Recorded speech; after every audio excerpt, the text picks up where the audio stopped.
एक रोज भगवान भोलेनाथ कैलाश पर्वत से पृथ्वी की ओर जाने लगे। उन्हें जाता देख माँ पार्वती बोली, भोलेनाथ आप कहाँ जा रहे हैं?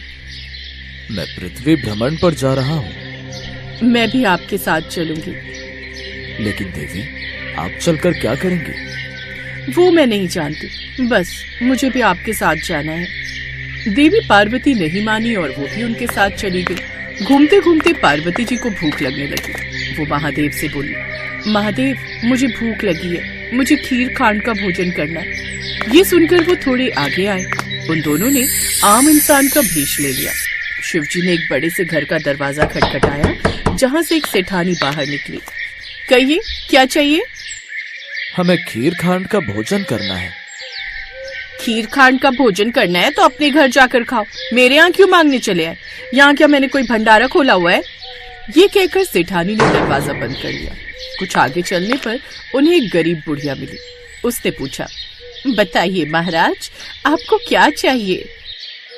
हमें खीर और खांड का भोजन करना है। अच्छा, आप भीतर आइए और बैठ जाइए। उन्हें अपनी झोपड़ी में बिठाकर वो रसोई में गई, लेकिन रसोई में अन्न का दाना भी नहीं था। वो बुढ़िया माई कहीं जाने लगी, तब शिवजी बोले, बुढ़िया माई आप कहाँ जा रही हैं? मैं दूध, चावल और खांड लेने जा रही हूँ। उसकी जरूरत नहीं है, आप अपनी रसोई में देखिए, वहाँ सब है। नहीं, मैं अभी रसोई से आई हूँ, वहाँ कुछ भी नहीं है। इनके कहने पर आप एक बार जाइए तो माई।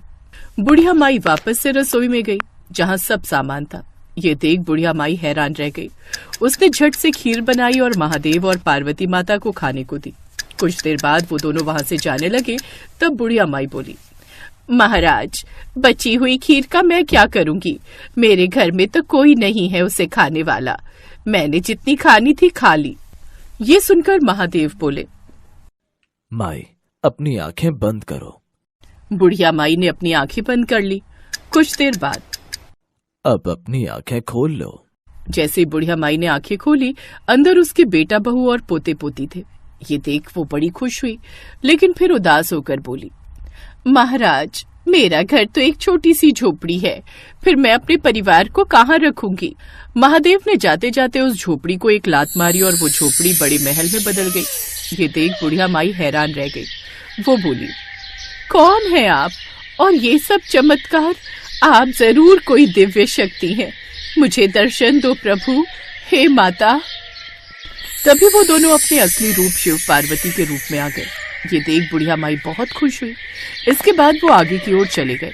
अब बची हुई खीर उसने अपने आस पड़ोस में शिव पार्वती का प्रसाद समझकर सब में बांटी। जब वो उस सेठानी के घर पहुंची तो उसका घर झोपड़ी बन चुका था। तो उसने उस बुढ़िया से पूछा, तेरे घर ये खीर कहाँ से आई? तेरे तो खुद ही खाने के लाले पड़े हैं। मेरे यहाँ पार्वती माता और शिवजी आए थे, उन्होंने ही मुझे ये सब दिया है। और तेरा घर इतना बड़ा महल जैसा कैसे बन गया? बताया तो ये सब महादेव और माता पार्वती जी के आशीर्वाद से ही हुआ है। ये सुन सेठानी दौड़ी दौड़ी उस ओर गई जहाँ महादेव और पार्वती जा रहे थे। उसने उनको रोककर पूछा, महादेव मेरा धन आपने उनको क्यों दे दिया? तब महादेव बोले, मैंने तो न उठाया न दिया, उसने हाँ की इसलिए उसकी हाँ हो गई, और तूने ना की तो तेरी ना हो गई। महाराज कुछ तो करो। तब महादेव बोले, जा, काम तेरा रुकेगा नहीं, धन तेरा जुड़ेगा नहीं। ये कहकर महादेव वहाँ से चले गए। और सेठानी अब दिन रात मजदूरी करती रहती, लेकिन फिर भी उसकी कमाई कहीं न कहीं खत्म हो जाती। उधर बुढ़िया माई, जिसके पास आज तक कुछ नहीं था, वो अपनी नेकी के कारण अब काफी अमीर हो गई थी और उसके पास उसका भरा पूरा परिवार भी था, जिसके साथ वो खुशी खुशी रहने लगी।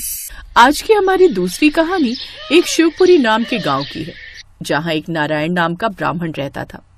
उस ब्राह्मण का माधव नाम का पुत्र था, जो बुरी संगत में फंसकर पाप करने लगा था। वो असत्य बोलता, मदिरा पान करता, चोरी डकैती करता और लोगों को लूटता। ये सब पाप वो करता था। और एक रोज उसके परिवार वालों को उसके इस पाप कर्म का पता चला, तो उन्होंने अपने पुत्र को अपने घर से बाहर निकाल दिया। अब माधव दूसरे नगर में चला गया। अपना पेट भरने के लिए वो भीख मांगने लगा। बहुत भूख लगी है, कुछ खाने को दे दो। ये ले 2 रोटी, इसे खा ले। अब वो इसी तरह हर रोज भीख मांगता, लेकिन जो पाप उसने किए थे उसके फल स्वरूप उसके शरीर में कोढ़ निकल आया। उसके शरीर के अंग गलने और सड़ने लगे, जिससे वो अत्यंत दुखी रहने लगा। अब वो एक नदी किनारे एक कुटिया बनाकर उसमें रहने लगा। एक रोज, बड़ी प्यास लगी है, नदी से मटके में पानी भर कर ले आता हूँ। अब ऐसे ही वो हर रोज करता, नदी से मटके में पानी भर कर ले आता, जिससे कुछ पानी रास्ते में एक शिला पर गिर जाता। ऐसे ही एक रोज वो जल भर कर लाया और शिला पर रखा ही कि तभी उसके प्राण निकल गए। फिर आकाश से एक विमान आया और उसमें से दूत बाहर आए। तभी वहाँ शिव दूत आए और उन दूतों से बोले, ठहरो, तुम इसे नहीं ले जा सकते। ये नर्क का नहीं बल्कि शिवलोक का अधिकारी है। इसने सारी उम्र बड़े पाप किए। इसके पाप कर्मों के फल स्वरूप इसके परिवार ने भी इसे त्याग दिया, इसीलिए ये नर्क योग्य है। हम सब जानते हैं, लेकिन इसके सभी पाप धुल चुके हैं। जाने अनजाने में ही सही इसने इस वृक्ष के नीचे दबी शिला को जला दिया। ये कोई साधारण शिला नहीं बल्कि शिवलिंग है। साथ ही इस वृक्ष के नीचे महादेव और मां पार्वती की मूर्ति भी है, जिसकी जाने अनजाने इसने पूजा की है। इसीलिए अब ये यमलोक का नहीं बल्कि शिवलोक का अधिकारी बन गया है। आज की हमारी तीसरी कहानी इस प्रकार है। एक बार की बात है, एक रोज शिव और पार्वती पृथ्वी लोक पर भ्रमण के लिए निकले हुए थे। माँ पार्वती ने देखा कि चारों ओर सूखा पड़ा हुआ था और हर तरफ हाहाकार मची हुई थी। लोगों को पानी पीने को नहीं मिल रहा था। एक बूढ़ा आदमी प्यास से तड़प रहा था। पानी, पानी, पानी। प्यास से तड़पते हुए उस बूढ़े आदमी की मौत हो गई। नहीं नहीं बाबा, आप हमें छोड़कर क्यों चले गए? हे भोलेनाथ, ये कैसी सजा मिल रही है हमें, जो पानी की बूंद बूंद के लिए भी तरसना पड़ रहा है। ये सब लोग कितने दुखी हैं, इन्हें कितने कष्ट है। फिर वो कुछ दूरी पर और आगे चले, तभी माँ पार्वती की नजर एक किसान पर गई जो कड़ी धूप में भी हल जोत रहा था। ये देख माँ पार्वती ने शिव जी से कहा, स्वामी, जहाँ मनुष्य को पीने का पानी तक नहीं मिल रहा है, वहीं ये बेचारा किसान इतनी कड़ी धूप में इतनी मेहनत कर रहा है।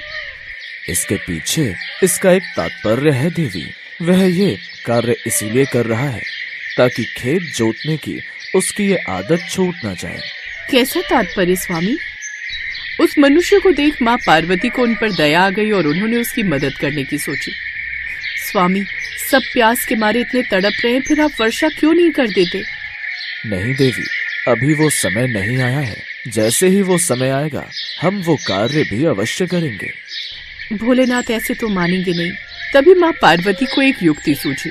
उन्होंने भोलेनाथ से कहा, स्वामी, आपने भी तो बहुत समय से अपना शंख नहीं बजाया, कहीं ऐसा ना हो कि आप भी अपना शंख बजाना भूल जाएं। तुम सत्य कहती हो देवी, हम अभी अपना शंख बजा देते हैं। कहीं ऐसा ना हो कि हम भी शंख बजाना भूल ही जाएं। ये सुनकर पार्वती मन ही मन मुस्कुराई, क्योंकि वो अच्छे से जानती थी कि जैसे ही महादेव अपना शंख बजाएंगे तो वर्षा होना निश्चित है। फिर उन्होंने महादेव से कहा, स्वामी, यहाँ नहीं, उस ओर प्रकृति के मनमोहक नजारे देखते हुए आप शंख बजाइए। अच्छी बात है, जैसा आपको ठीक लगे।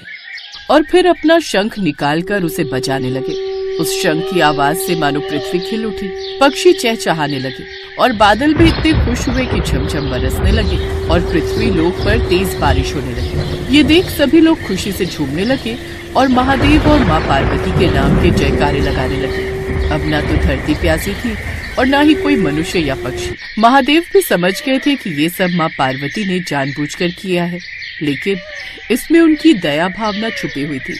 इसलिए उन्होंने माँ पार्वती से कुछ नहीं कहा और उन्हें देखकर मुस्कुराने लगे।